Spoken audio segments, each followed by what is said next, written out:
the Silent Hill 2 remake review. What is my verdict on this game? Well, how's it going? Welcome back to another great video with the majestic host, the Savior.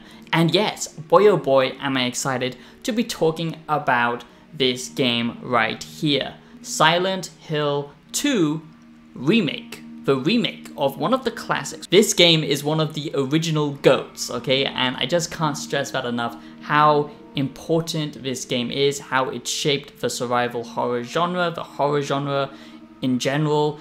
And, you know, this and Resident Evil are just like the masterpieces of horror in video games, if you ask me. And I've got to say that the Silent Hill 2 remake is so good, okay? This is much better than I think a lot of people are gonna give it credit for. This is such a faithful remake, okay? This is a one-to-one recreation of the original classic, but with a modern twist, of course. So, you know, it does borrow elements from newer survival horror games, the third-person camera perspective, the combat, the kind of action combat. So today I'm going to be giving you my Silent Hill 2 remake review based on the early access that I got to see as well at Tokyo Game Show, which was such an awesome event, and I'm so glad I covered it because I have so much content to go over. This month is going to be crazy, so make sure that you do stay tuned and subscribe if you are new. Become a wise one today if you love video game analysis, in-depth reviews, early reviews, yearly reviews, and yeah, a philosophical take on gaming, and yeah, a unique blend of gaming analysis. Please do subscribe. It does mean absolutely everything. You have no idea how much this means to me. This is all that I am, putting everything I am into this channel, and I just love interacting with you guys. So become a wise one. Don't be like the other 99% of dum-dums. Be better and subscribe to this awesome community if you love OG YouTube. Do it! Just do it! I just love interacting with you guys as well, so please do sound off in the comments what you think about this game, what you think about remakes in general. I personally am not a fan of remasters, honestly. They are just, you know, very, very scummy, if you ask me, especially what Sony is doing right now. That's a whole nother video, but, you know, literally remaking or remastering games that have just come out. It's absolutely ridiculous. But remakes are different, okay? This is where we can actually benefit from, you know, modern day gaming, bringing back classics and turning them into something much more playable for this modern technology, okay? And this game does that perfectly. I've already seen a lot of people complaining that this isn't doing enough differently. Well, no shit, okay? It's a remake. That's the point. You can't win, okay? The developers just can't win because IGN and GameSpot are going to complain that they're not doing enough. You serious? Even though, you know, a lot of people complain when they do try and innovate or do something different for a remake, because a lot of people want to experience that same feeling in a different setting. And do check out my Tokyo Game Show vlog, as I do believe I am one of the few Western YouTubers to actually cover that event, which is cool because I got to see a whole lot of cool Japanese games, including Silent Hill Remake. And the showcase I went to was so cool. There was like a little kind of private event for Silent Hill where the actual characters come alive and start bashing on the side of the kind of wall when you're actually in the event itself, which is very cool and very scary. So this is actually giving me PTSD and I'm very afraid. So please do enjoy this Silent Hill 2 remake review, this Silent Hill 2 review in 2024. So let's just get into this, the positives and the negatives, like I do with all of my reviews, let you know what is actually good in this game and if it's worth your time. Is Silent Hill 2 remake worth it? Should you buy it? All of that great stuff.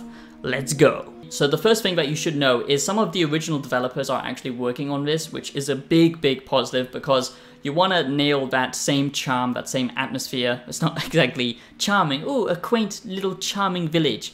We're going to go honeymoon there. But, you know, you do want to capture that same horrible feeling, okay? And some of the developers are working together, the old team and this team. So it does truly feel like, you know, a passion project. And that's what's important in gaming. In any creative pursuit that you do, there needs to be an actual passion behind it.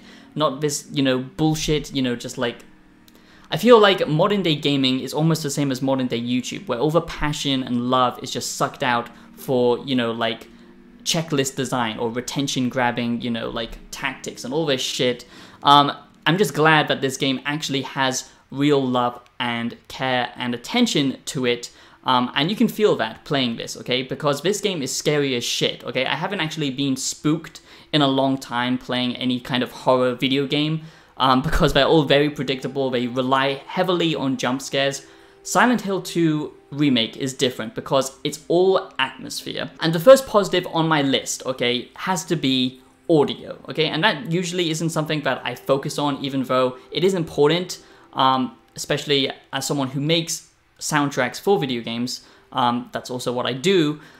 I think it's very important, you know, having tone and having music, or the lack of music, but just for audio design itself is so well done in this game. I think this is probably, you know, something that a lot of people overlook, but honestly, in a game like this, it's so important, and I don't think this game is going to get enough love and attention that it actually deserves, because the audio is so immersive, okay? And that's what made the original one stand out so well, but it's just done, you know, like ×2 so much better here. Like, just the distant noises that you hear are so unsettling and creepy.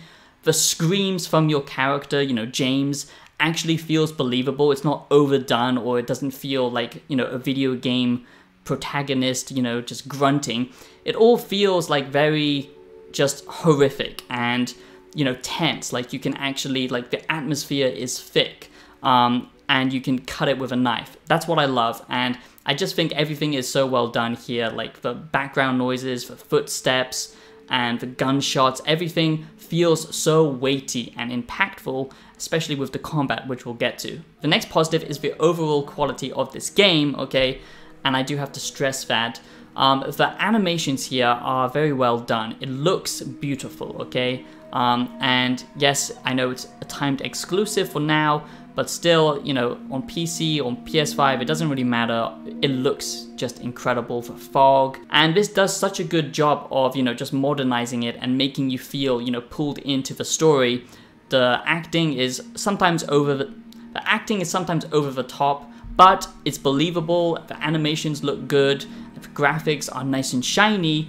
And they just feel immersive, but still, you know, having that strong art design behind it, where it's not just photorealistic graphics for the sake of, you know, PS5 Pro 15 times the detail, Todd Howard over here, zooming in on his tight leather little jacket. No, it's actually good quality stuff. And it does capture that similar atmosphere and art style of the original, while adding tons of detail. So basically, you are looking for your long lost dead waifu, okay? And she's gone missing, and you have to go and find out what the hell's going on. What the hell is going on? And like I said, it's been a long time since I got scared from a video game, but you know, when I went to the Tokyo Game Show, there were the undead nurses there, and sadly they don't look super hot like they do in real life. They actually look terrifying, and the creature designs and all that stuff is just very visceral, grotesque stuff.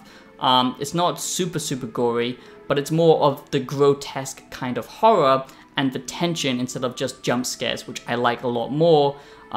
It's really just playing with kind of body horror and the kind of mental aspects as well. And it does sometimes remind me of a similar game, The Evil Within, but this is just a much more, you know, kind of purer interpretation of survival horror. Now, a small negative here is the lack of control. This does still kind of feel like you are playing a PS2 games in some ways, and I do think that's good in some areas because I'm tired of bloated experience. I like having a linear game that I can just go through. It feels responsive, but just when you're kind of moving your character around, it does sometimes feel a little bit floaty, a little bit just jank, especially with the combat. But at the same time, that does actually play into what this game is trying to convey. So you won't be doing any, you know, 360 no scopes or anything like that.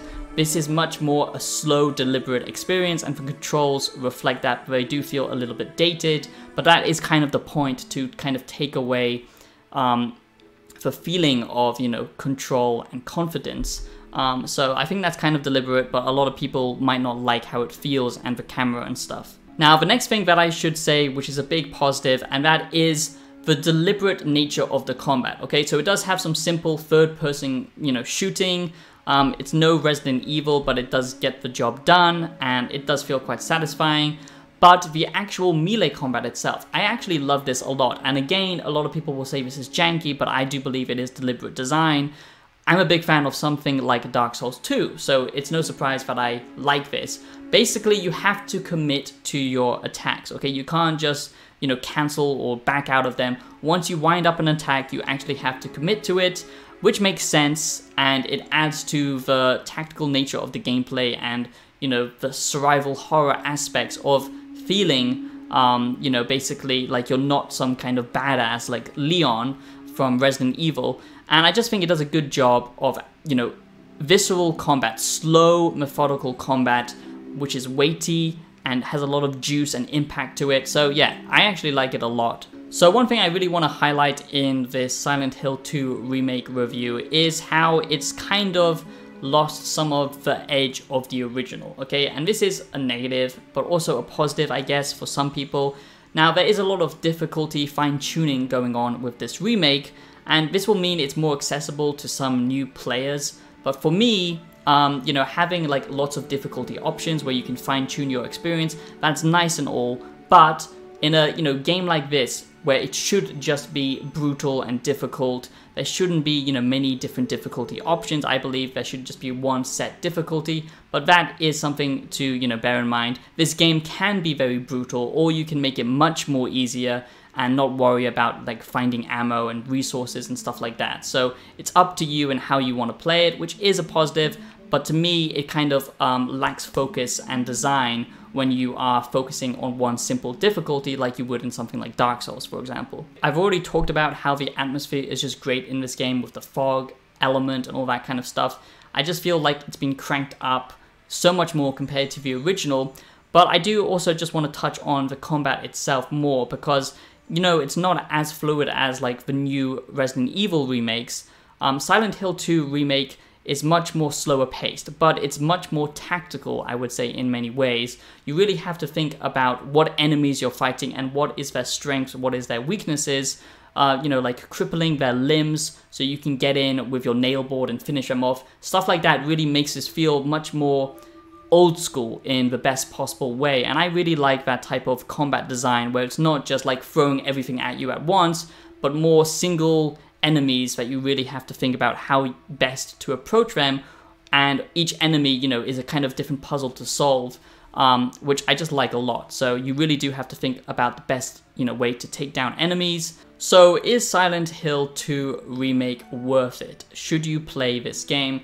Well, clearly not if you aren't a fan of horror games, okay, or survival horror games.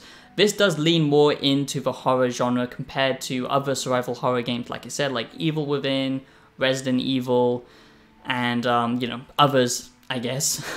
But to be honest, I like that, okay? I like that this is a much more horror-focused experience because, like I said, it's very difficult for me to get scared in video games these days. But this just brought back why Silent Hill is such a classic, and many of you have never even played the original. I've only dabbled with it, to be honest, you know, in preparation as well for this review, but honestly, I think this just takes the ideas of the original and brings them into, you know, what they actually had envisioned.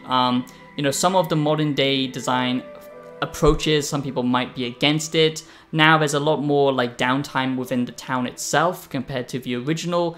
A little bit more backtracking that you might not like. But to be honest, that's just to give you more time to soak up the atmosphere before you kind of go into, you know, the rest of the game and to kind of build momentum and character development and all that kind of stuff. And I think that's actually done quite well. Just the detail in this game surprised me a lot. I could really tell they were passionate about creating this otherworldly, you know, kind of horror experience where we usually get the same thing over and over again, but this truly does feel like something, I don't know, just different, okay? And it reminds me of great quality movies like The Mist, which is the darkest shit imaginable, okay? Do not watch that film if you are depressed or something, because it will push you over the edge.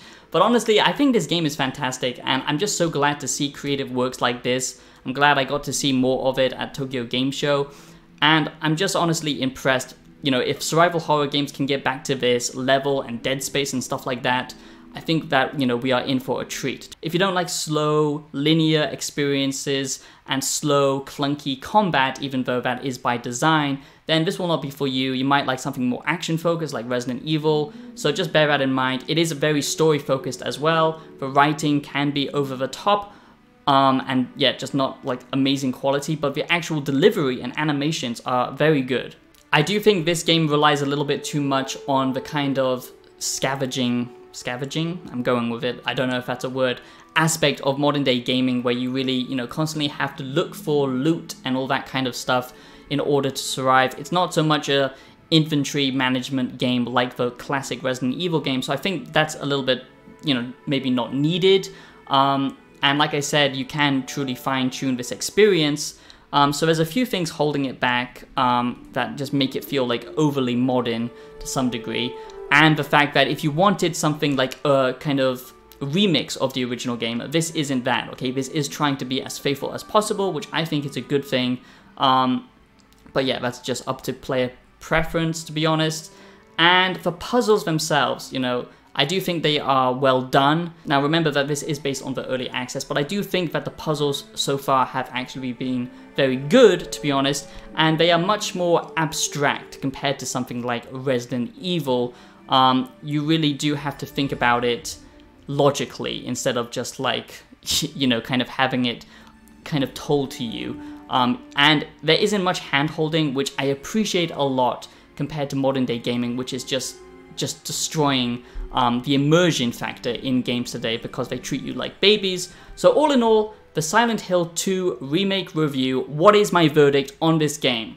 Well, I did that for the intro because yes, I'm a goddamn shill now. But yes, I actually do think this game is, you know, worth it, okay? I'm not gonna give it a number, I don't do that, but all the positives are looking great to me, and I do think this is going to be a fun experience for people who love survival horror games, especially horror games themselves, as they've kind of been a dying breed, compared to like the PewDiePie days, I guess. But anyway, I do hope you like this Silent Hill 2 remake review. I did my best to cover it as much as I could, based on what, you know, I've actually seen and everything. So please do subscribe. Like I said, it means absolutely everything. This community, the wise ones. And if you are new, do become a wise one, subscribe, check out my music on Spotify, and if you enjoyed my content, please do consider supporting the show. This is an independent show. I am trying to do this full time, so please do drop a donation, a thanks, whatever it is. It means a lot to me. It will be in the pinned comments. Thank you so much, and I'll see you in the next one. Have a great day. Bye-bye.